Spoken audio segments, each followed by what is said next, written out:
Faith here with a welcome toast.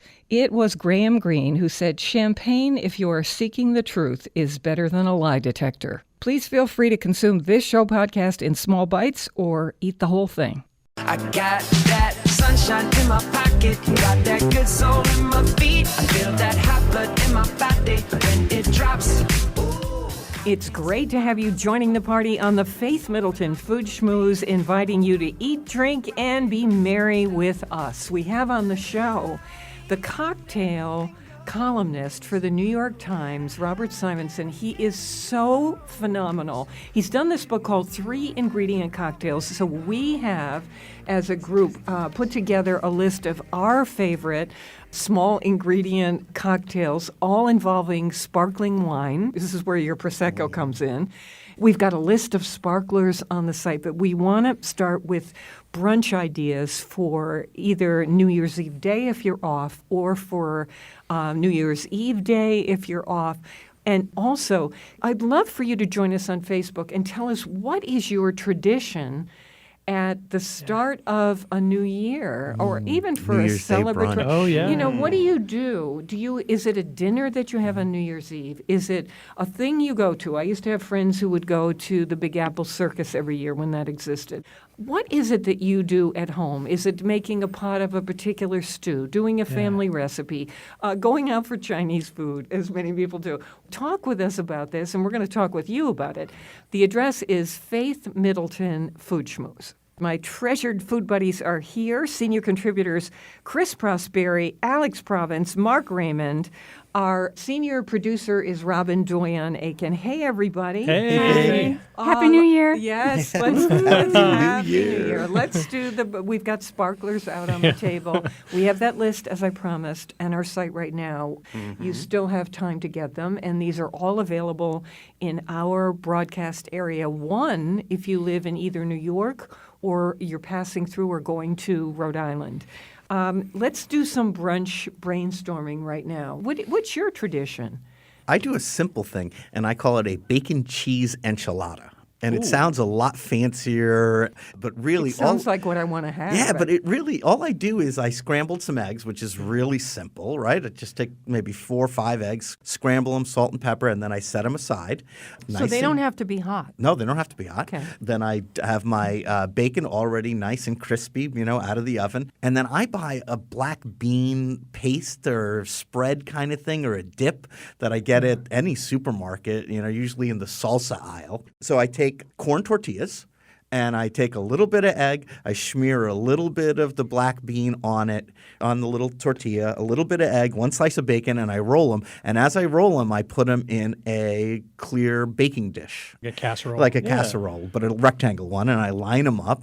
And then I just top them with some shredded cheddar, and I throw them in a 350-degree oven until they're warm. How about salsa? Do you want to put any could. salsa? I love this. Put it in the oven, warms everything up, melts the cheese, and then you can serve salsa on the side, sour cream on the side. But you can make them the night guacamole. before. You Did can make you them the put night cheese before. on the inside? No, I only too, put or cheese just on the outside, but sure you could put cheese on the. These are the things You that do you sour can make cream your own. Yeah, out of the oven. But it's the Wow. idea of having it made, I love ready that. to go. Toss it in the oven. I was going to talk about the bagel and cream cheese, and now I'm completely disinterested in my own thing. And then I'm sure there's a cocktail coming that would work great with it. Oh my God, we do have a tequila champagne cocktail. I just want to say that to you, but wow, I love that. Okay, what do we got? Mark Raymond, go. Inevitably, we're going to have some leftover panettone, right? Yeah. So why not turn it into some French toast? That'll be excellent.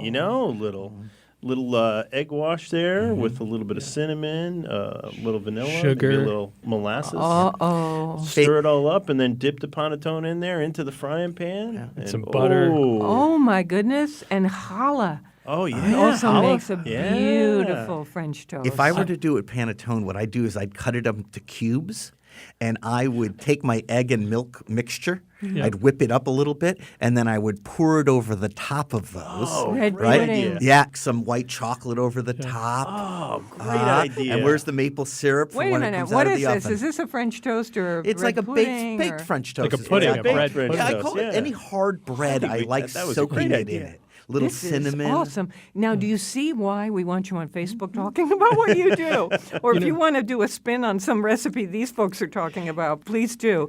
Can't wait to talk with you. Alex Province. You know, if you have leftover eggnog, you can take the panettone and then make French toast using eggnog as a base. There you go. I Some like powdered it. sugar. That uses it up. Yeah, I like that. if there's any left. How many people go to the supermarket and buy croissant?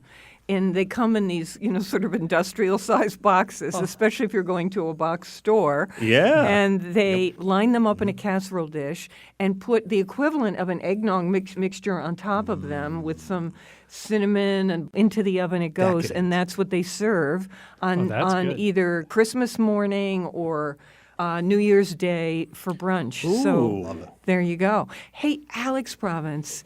You have a pile of grapes next to you. And before we get to that, can I tell you that we've got all kinds of 3-ingredient cocktails coming, and ours are very simple, but they involve, Proseccos and these simple sparkling wines at all kinds of different price points. Also, we want you to see something that is a classic. It's a Food Schmooze classic. If you go to our homepage, you're going to see us savoring a bottle of champagne with Jacques Pepin. And it is one of the treasured things we have here. And it's easier than you think. It's right on the homepage, foodschmooze.org. The grapes, Alex. This is a tradition in the Spanish culture that you belong to. Yeah, so at midnight, just 12 seconds before the clock strikes 12, everyone would be in the square like the Plaza Mayor. You'd have your bunch of grapes, you'd have your cava and a flute, and as the 12 last seconds count down, you pop a grape in your mouth. So you end up with 12 grapes in your mouth, and then you try not to choke. Honestly, totally unplanned. Totally. Chris Prosperi, you got the timer? Yeah, hold on. Okay, Here we go. Alex Let's Province. get the timer I'm going. supposed to eat You're 12 on- of these? You're Can on you do deck. it? Just Sure. a second. Let's When see. Chris Get the says timer go. whenever you're ready. Go. You Let's ready, see set, how go. easy All right, this is. Go. I don't know. 3, 4, Four, 5, 5, 6. I'm 7. 7, 8, 9. I'm going to go with you, 10. Okay. All right, 1 second. Done. Done. You got it. All right. Where's You my can do champagne? it. It's so absolutely But he's got a mouth- fantastic. look at his mouth He full looks of like a grapes. squirrel, but honestly, that was just absolutely heroic. I was going to, you know what? I had my doubts when he told me this earlier that you could actually get 12 No, grapes I in your said mouth that- in 12 seconds. That's impossible. I thought it must be a drinking game or something. That's just impossible. And then you wash it down with the kava. That's a serving of fruit right there. That's it. That was really spectacular. Thanks for indulging me. Let's continue with the brunch ideas. There is something about New Year's morning where I do start to think about toasted bagel, lox, and cream cheese, though I feel like I'm sounding a little dull compared to your spectacular ideas. But there is something really, really Classic. great about that. Oh, yeah. good bagel? Smoked salmon on a morning On a like good that is bagel, just yeah. classic. Yeah, It's the so- savory side. It's just, There are people who get up and do traditional things, like special pancakes that they make every year on New 50 Year's pounds of morning. bacon. and- Lots of yeah. you got to make the bacon. Being awoken by That coffee smell of bacon. bacon Oh, I just love it. wafting through the house. Oh. You're like, oh, maybe, That's how you know maybe you're I will loved. get up now. And Chris, from the restaurant world, what's the scene? I think most restaurants are actually closed. There are a bunch that do brunch. I've worked in ones that serve New Year's brunch at the clock would tick 12. You'd have your champagne toast. You'd have a couple more cocktails and relax. Yep. And then we'd start all over again and do a 1 a.m. brunch to keep the party going. Wow. Yeah. This is in New York seriously. or here? No, that's here in Connecticut. Wow. Yeah, where you go right from the celebrating to the celebrating, right? Wow. Okay, what else about brunch? What I'm not hearing is chocolate.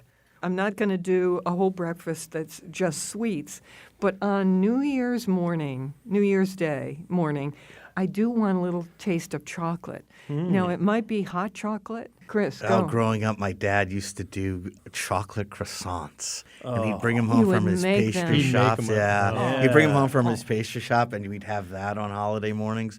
You just put them back in the oven to refresh them, and that chocolate just melts inside the croissant. Yeah. And So- what a combination! Chris, I want to ask you, because your father is this famed pastry chef. I am not ever going to make a croissant. It's just Me not going to neither. happen.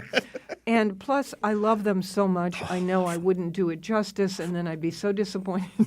But I often think if I found a croissant I like, why can't I melt some chocolate and then put them in a kind of casserole dish and just pour the melted chocolate over the top of the croissant if I don't happen to have chocolate-filled croissants? Can I do that? Totally. I could even That sounds good. crush, Not only crush that, nuts on top we or used whatever to you want. cheat when we were kids, and we didn't get the chocolate ones because those were the fancy ones. We would just get regular Just put a croissants. chocolate bar No, inside. we'd cut it Yeah. into like a sandwich, cut it down the middle, put the chips in it, fold it back over, and put it in the oven. It wasn't as good because, of course, he used a better chocolate, but boy, was it good. So whether it's on top, whether it's inside, if Inside, it's not a yeah. chocolate croissant, you can open it up, as Chris is like a saying, sandwich. and do your own thing. Or both. Or both.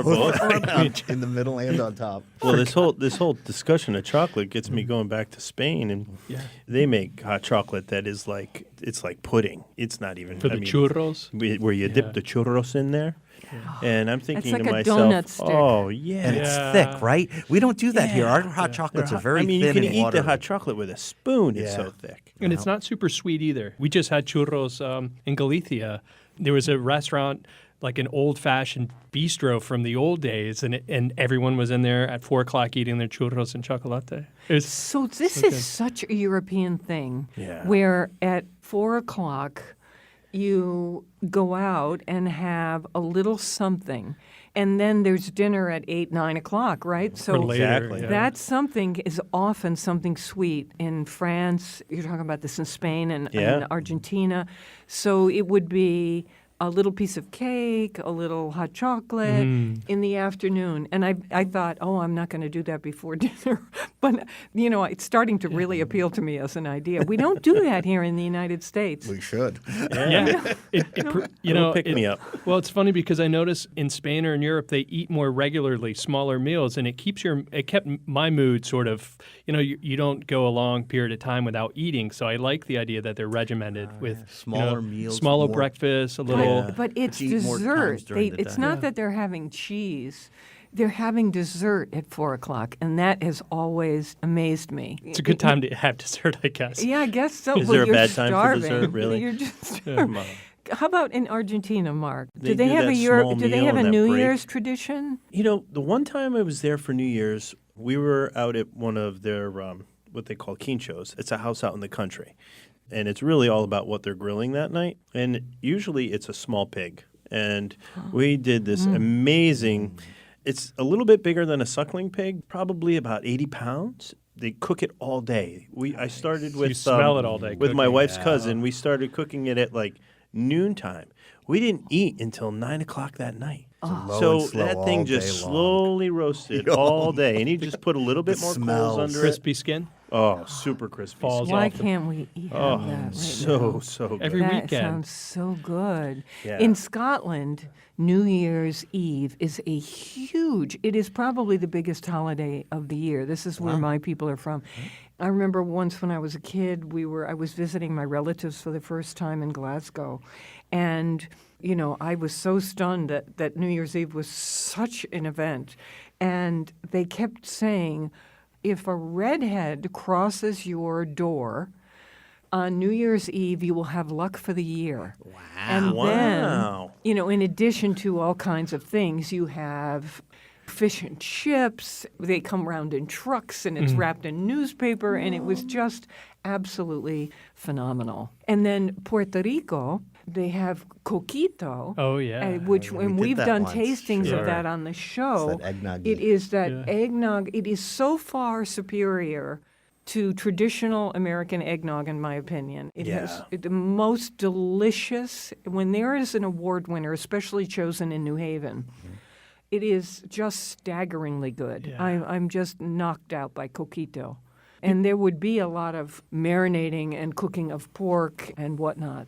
Though, to be fair, Puerto Rico has been really trying to recover from what's going on there. Yeah. And my heart is with them. Okay, go ahead. Speaking of good luck, my mom always believed, and I think she learned this in Jackson, Mississippi, that on New Year's Day you have to have black beans and rice. Yes. And so, you know, That's my right. mom's a Hop and John. Spaniard, but, Hop and you know, John, and yeah. it's John, every yeah. New Year's we have to Yeah. have it.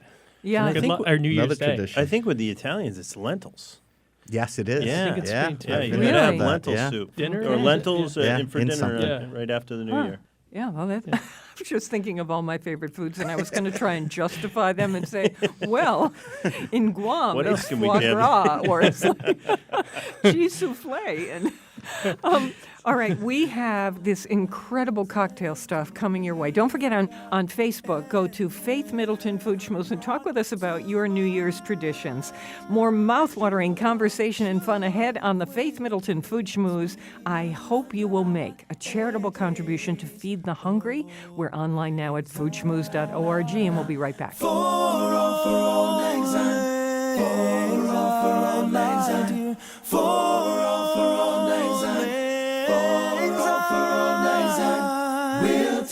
We'll take a cup of kindness yet for days of old lang syne. Days of old lang syne.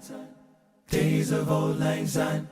And here's a hand, my trusted friend, and give a hand. Oh, give a hand.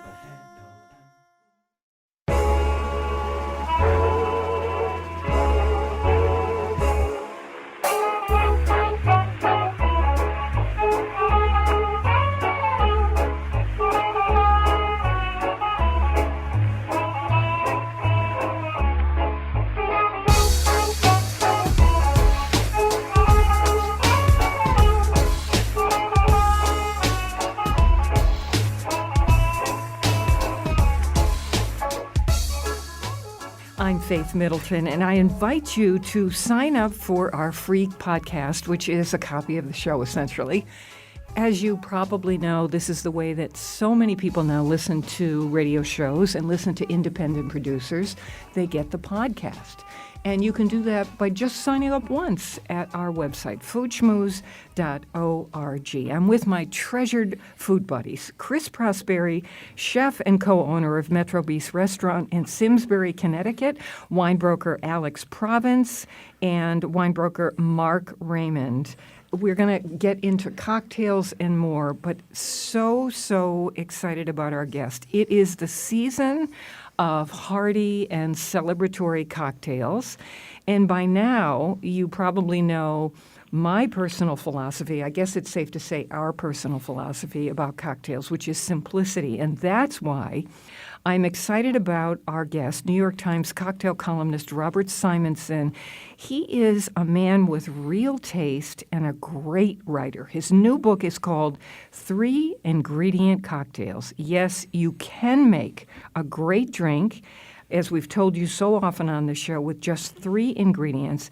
And just as you can swoon over, let's say, linguine, Parmigiano Reggiano, and freshly grated lemon juice and zest. Now, that's a 3-ingredient recipe.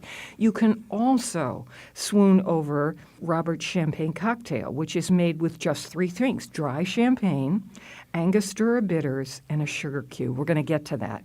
It's delicious and a great way to salute a new year. We have that recipe from the book at our website right now. There are more. foodschmooze.org, including information about this book, 3-ingredient cocktails. Robert Simonson, welcome to the Food Schmooze party. Hello. Glad to be here. Oh, it's so great to have you with us.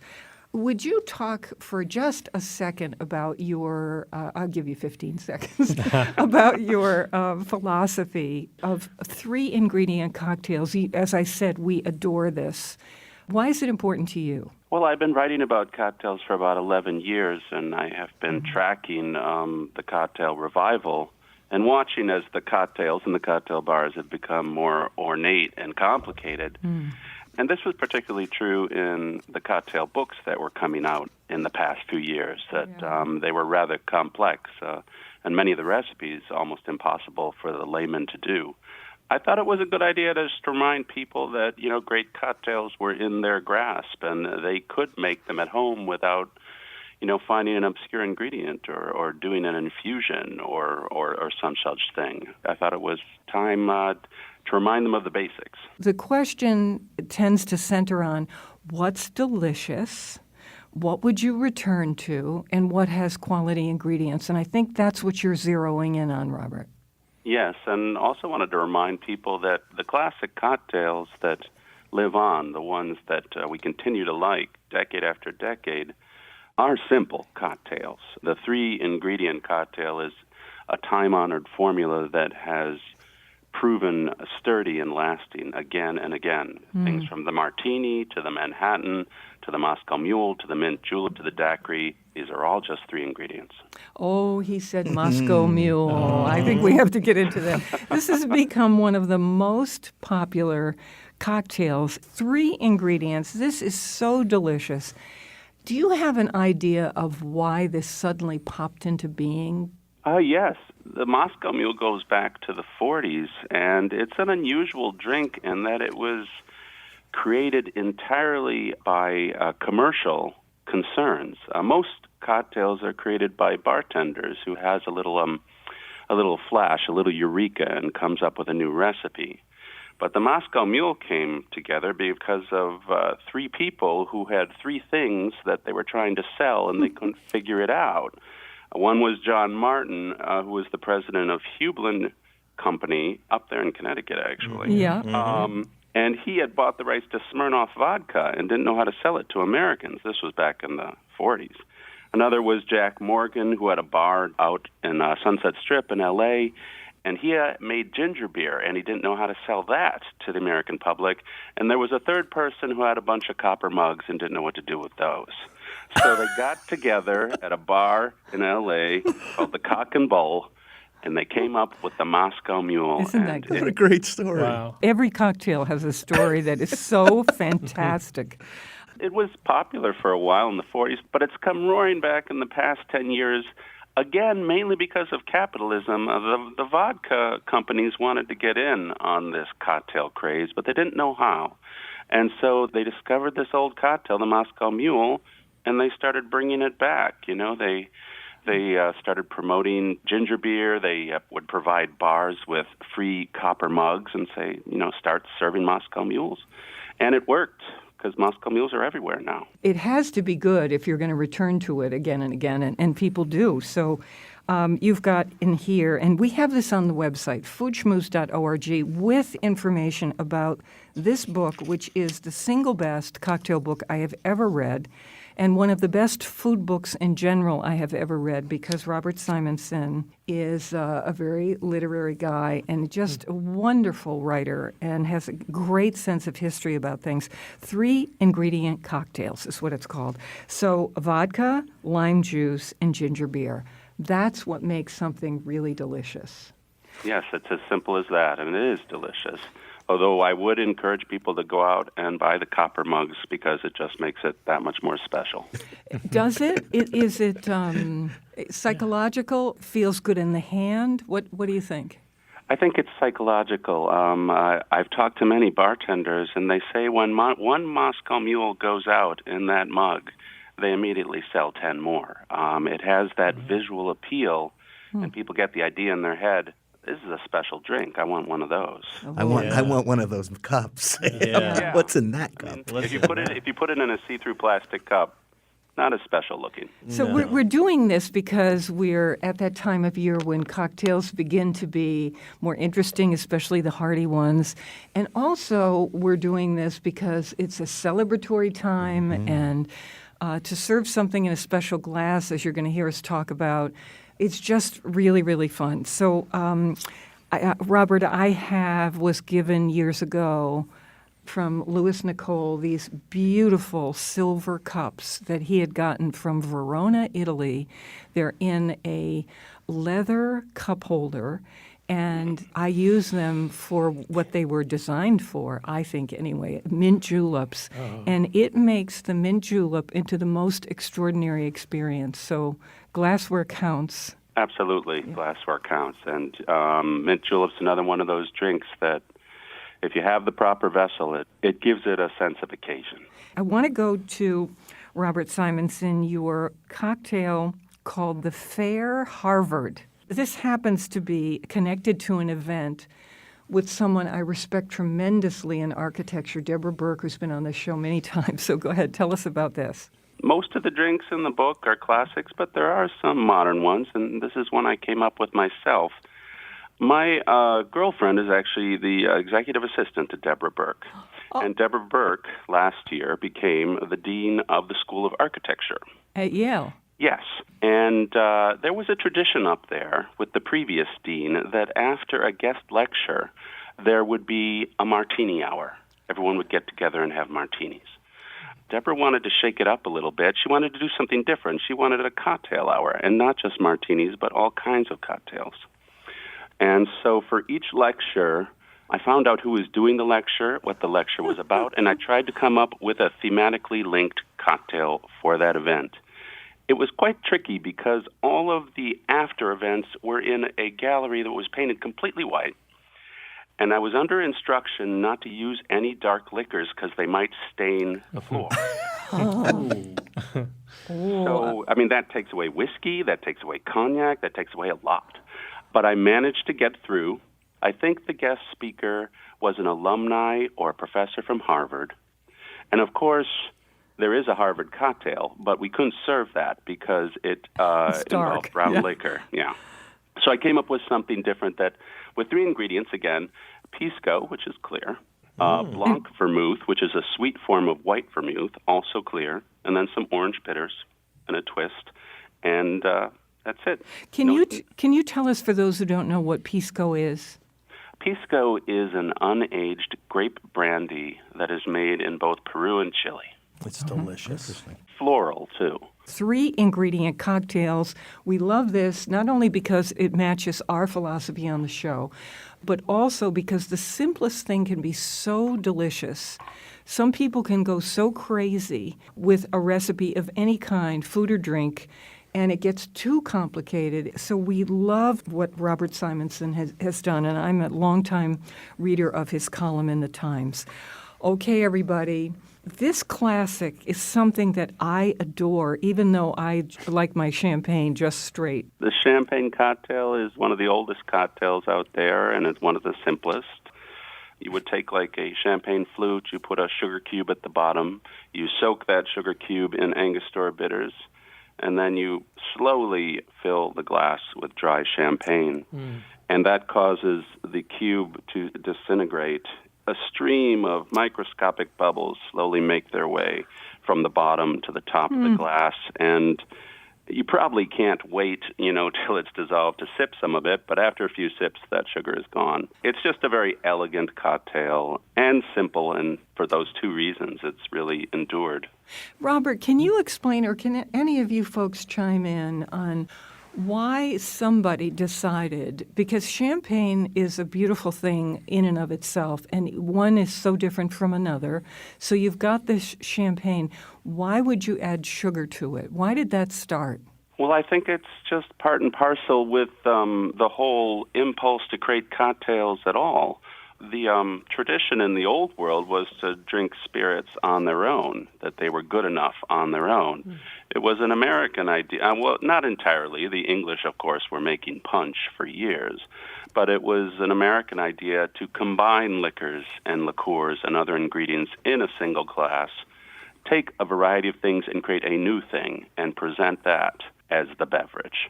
The original definition of a cocktail was a combination of spirit, sugar, and bitters.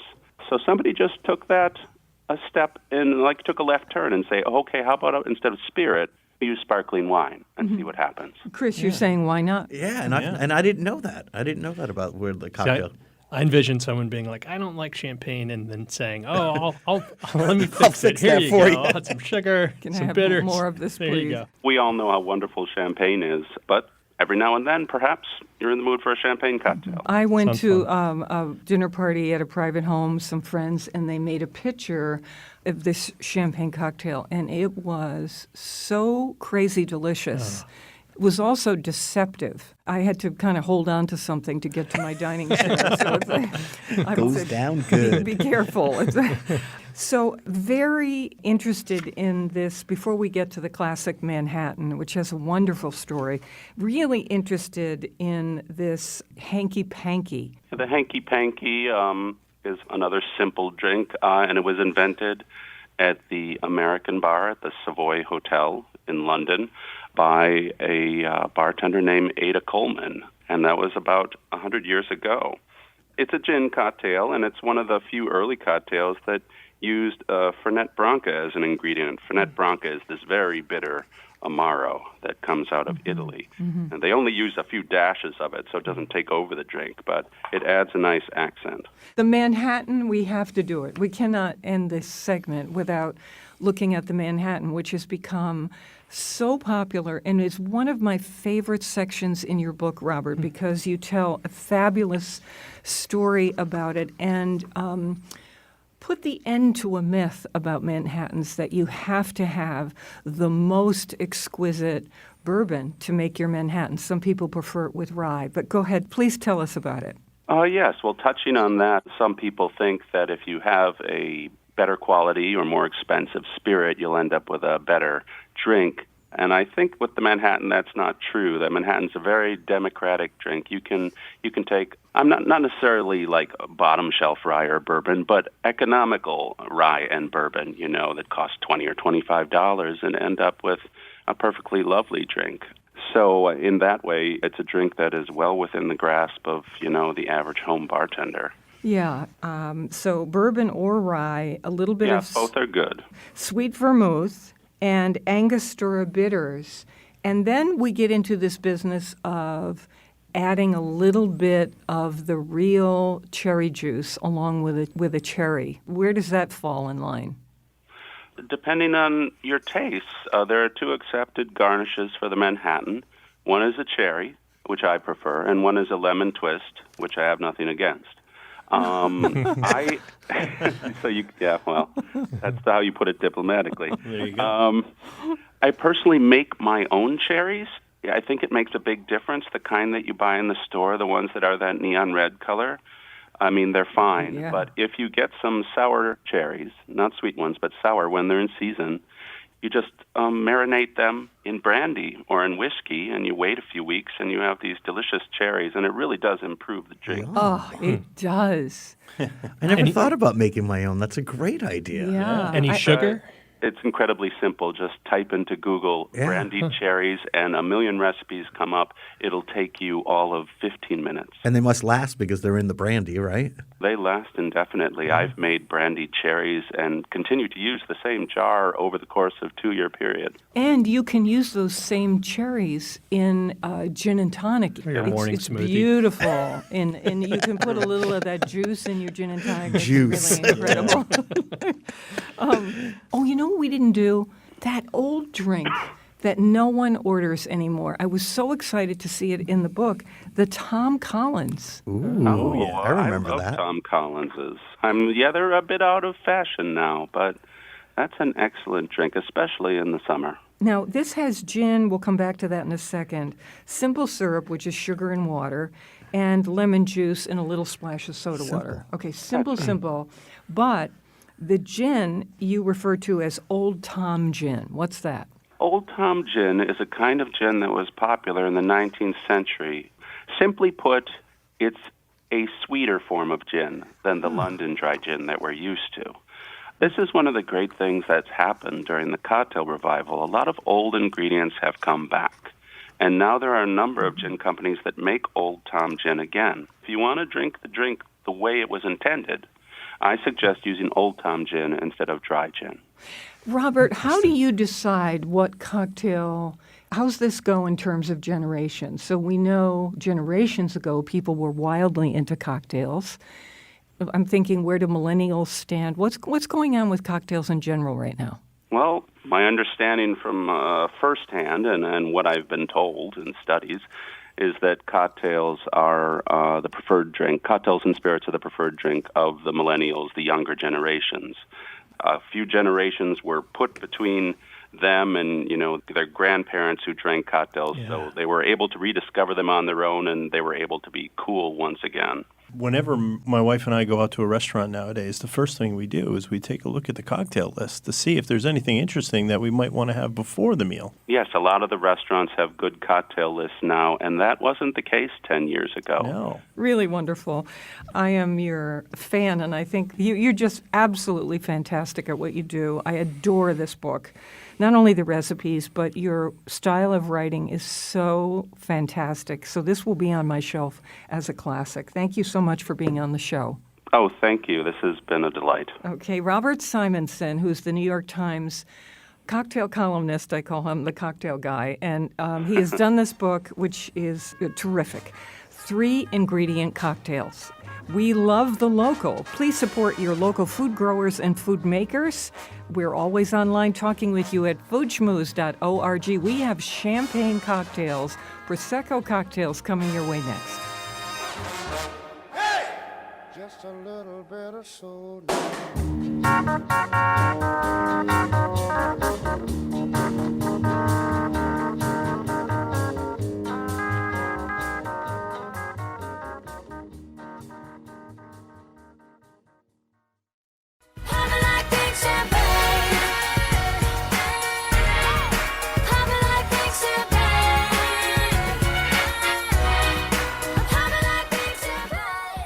This is the Food Schmooze Party, offering the richness of life and coming to you in Connecticut, Rhode Island, Massachusetts, and New York, including Westchester County, the east end of Long Island that meets the Hamptons, too.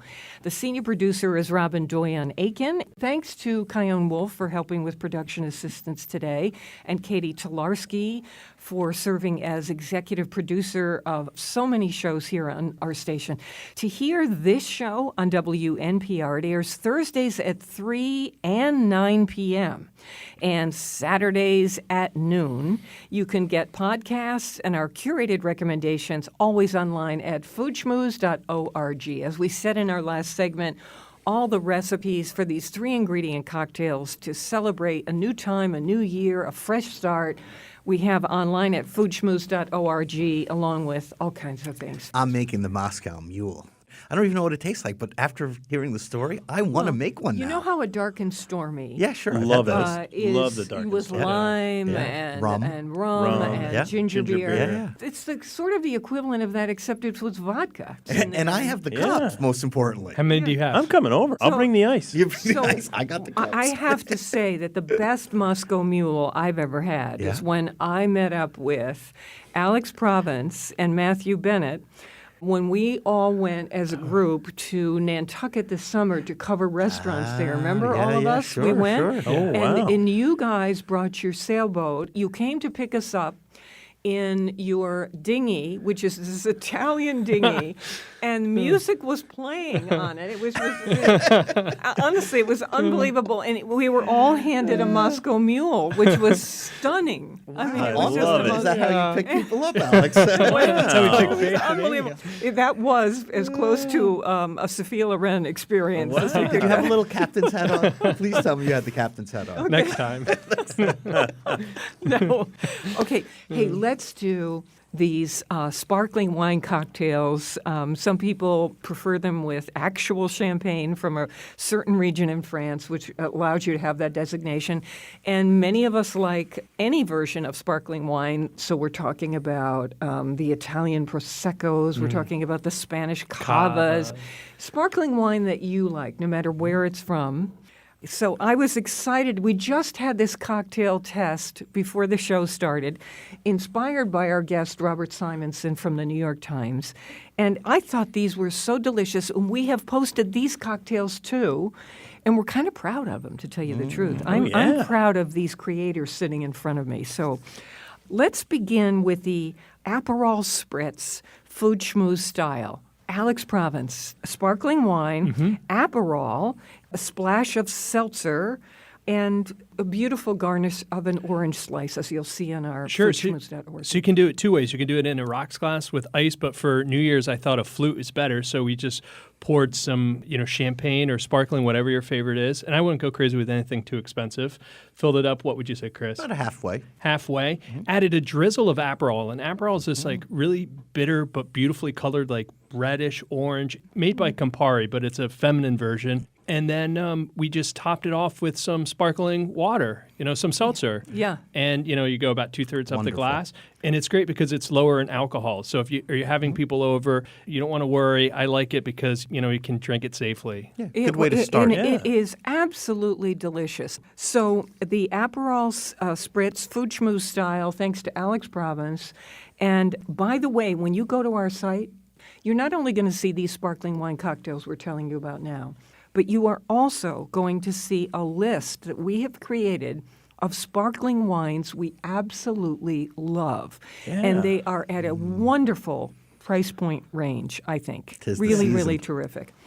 Okay, so that was easy. That's the kind of cocktail I like to make at home because it doesn't require devices or tools. And can't mess it it's up. like, it's like a Yeah. no-think cocktail. Yeah. Definitely So- my so And you kind. can How adjust it if you need to. Yeah, of Yeah. course. How long does Aperol last? There are some things, liqueurs. Doesn't go that- bad, I No. don't think. No, it Really, doesn't go bad. I find that it lasts a long time. Yeah. Unlike port lasts for about a week in terms of its. Well, in some houses it does. I'm looking at you, Chris. Yeah, Prospero. no, I'm laughing because Aperol goes so fast in my house because, like I told you earlier, I drink it with soda. Okay, this is a great one right here. This is the Prosecco Margarita.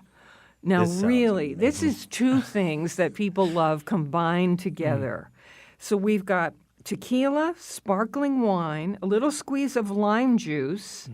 This is the opposite of the cocktail we just did because now we're taking Prosecco and we're adding tequila to it. So the very first thing you need to do is take your flute glass, add a little squeeze of lime to the top, just to wet the rim, roll it around in a little salt that you have some lime zest in, to give it a little boost of color and flavor. Now you're going to add like a half a shot, right, Chris, Yeah, half of a shot. tequila, not to get carried away. Yep. And then you're going to add, what did we say, maybe a full shot of Grand Marnier or Yeah, a somewhere orange between a liqueur. half and a Orange full. liqueur. Yeah. So, we had Grand Marnier, so we use that. Contra or Triple whatever sec. you Yeah. want to use. Yep. Yep. Triple sec. And if you don't want a lot of sugar, you can reduce that a little bit. And then we're going to take our Prosecco and we're just going to top Wait, it up. so there's tequila. There's Grand Marnier. Yes. I'm just going over this. There's a squeeze of lime juice, Yeah. right? Yeah. over the Top it off with the Prosecco. Yeah. Yeah, I mean, And it really, was instead of delicious. seltzer, you're going to use the Prosecco. And Chris, we mix it right in the glass Yeah, again. a little You know stir. what? I got to say, this is a delicious cocktail. And a combination I've never had. I've tasted rums and different things together. I've had champagne cocktails with vodka and all kinds of things. But tequila and sparkling wine, I I've would never had never- together, and it's an amazing combination. I would never on a drink menu if I had seen this. As soon as I would not tasted have this, ordered this. You liked it? I loved it, and I started in my head. I started singing Feliz Navidad. You know what would be fun for New Year's if you're going to do like a taco bar or nachos or, Totally. Mexican Oh, themed. there you right? go. And this is the Sure. cocktail to serve Whether with it's it. New Yeah, Year's no Eve or question. our brunch discussion, Yeah. Oh, you that know? works too. Really, any weekend Yeah. Yeah. that you want to. That is such a great cocktail for an event like that. Oh, good. Yeah. And this is Mark Raymond who did this cranberry lime champagne cocktail. But by champagne, we mean a sparkling wine. 'Cause Any it's- sparkling wine, yes. Yeah, okay. So, Mark, let me just say the ingredients. We're using a flute again because it's very celebratory. Sure. Cranberry juice, A wedge of fresh lime. yeah, and Prosecco. So and- tell us how it comes together. So you put in the glass, you fill it up 3/4 of the way with your sparkling wine. Here we chose to use sparkling wine from Italy. And so then we put in maybe about a half to a full ounce of cranberry juice. So you get that nice, bright sort of salmon color. And then you squeeze in the wedge of lime. And it's very festive. And it's so simple. We've got a list of our sparklers that we have tasted and recommend. You will see a Ferrari Brut at around $25. You'll see a Pasqua Prosecco Extra Dry around $15. A Domaine Laurent at $17. All of these available in our area. And one more, which is available if you are traveling through Rhode Island or to Rhode Island, and possibly, we think in New York also. This is an Italian sparkler. It is delicious. It's called Mirabella Franciacorta Rosé, around $25. It is this pale salmon pink. Yeah. And dry and absolutely delicious. Love this list of these 4 sparklers. So excited about that. Go to foodschmooze.org. we're on the topic of drinks. So can I read this email that came in to all of you? Yeah. This is from Joanne Church in New London, who said, Universal Package Store opened a store in New London. We recognized the guy who was working there from the other shop in Mystic. He told us a story. A woman and her husband were driving from North Carolina to Boston.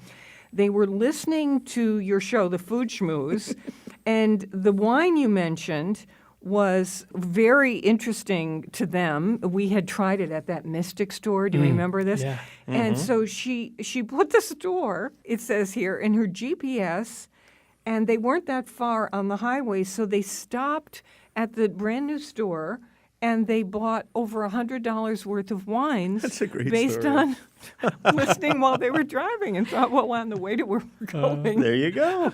we might as well. Faith, you had the Oprah effect. See? You need to put together a list of your favorite things. I know. Pull off the highway here. That means you all are for sale. Because that's what I'd name. I'm sorry, that's the truth. You're the best. Okay, here's another thing. There was a story in the New York Times that I cut out and saved, and I'm a little bit ashamed of myself because I should have done it just before the Christmas holiday because it involves a fruitcake. But it's still relevant because, I mean, they do hang around. So Speaking Oh, of yeah, lasting they forever. Do they ever? this story was so astonishing to me. Does anyone come from a culture where, I mean, we all have had experience with fruitcakes either growing up or now, and family recipes. Every year, my parents on New Year's Eve do that plum pudding that's kind of like a fruitcake. Do you know what I'm talking about? It's an English thing, and it comes in a can. And it's called English plum pudding. Is it wet, though? It's a drier thing. And you open it up out of the can, and then right at New Year's, they dump brandy on it, light it on fire, and eat it with just some soft cream. Like a lightly whipped cream over the top, and you eat it. Yeah, After and the it's fire kind- goes out. Yeah, and it's like a kind of fruity cake. Oh, that sounds good. That's the only one I can actually, And you do. have to admit, if we put brandy and whipped cream on a shoe, Yeah. we would eat it. I mean, that's the other. So here's the story from the New York Times. It turns out that, I'm quoting here, so in one of the most hostile regions known to humankind, a bunch of conservationists had gathered, and what do they find but an ice-covered fruitcake that they believe belonged to the British explorer Robert Falcon Scott, and the age of this fruitcake is 106 years old. I always knew they lasted that long. Sure it was like new. They I bet it was tasted better. It was like, this is great. They thought it out. the and, Twinkie of the oh, Christmas how delicious. desserts. Yeah. Yeah. So they've discovered this in Antarctica's oldest building, and they found the fruitcake wrapped in paper, and it was in a kind of tin.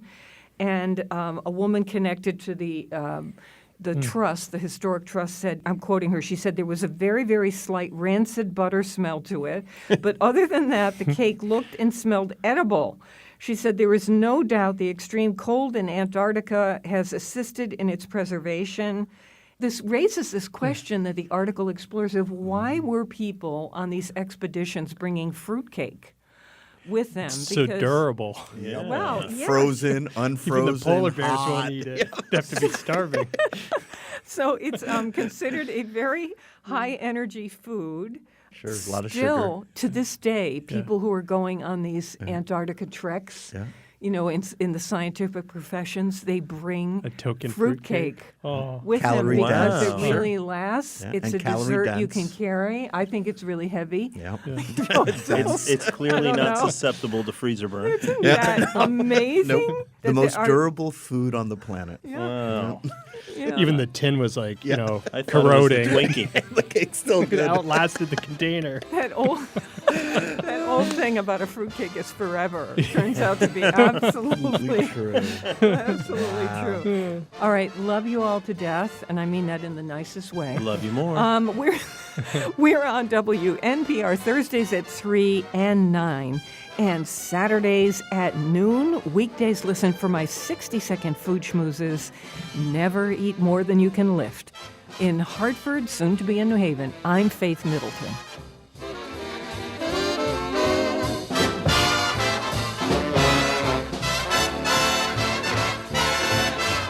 Everybody eats when they come to mind. Hey, thanks for listening to the podcast on your schedule. And when you need a little more party in your life, we're here online at foodschmooze.org. And we hope you'll talk with us on Facebook. We're at Faith Middleton Food Schmooze.